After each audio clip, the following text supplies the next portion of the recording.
豬仔豬女，今次我哋要介紹一位新朋友 AI 豬博士。雖然佢唔係真人，但係比好多大人仲聰明哦。你哋知唔知咩係 AI？AI 係科學家做出嚟嘅聰明機器，又好似會自己思考嘅機械人。佢能夠幫助人類解決問題，甚至比人類更快完成任務。呢個暑假，我哋會一齊探索 AI 嘅魔法世界。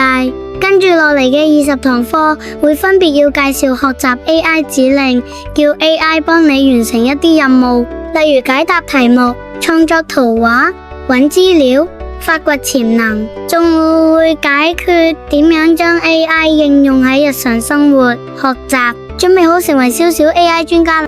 下一集會教大家下載軟件，記得請你爸爸媽媽要準備多一部手提電話或者手提電腦。如果有興趣呢一個課程，記得訂閱啊！下星期節目預告：認識現時免費常用 AI 軟件，學習簡單 AI 語音指令。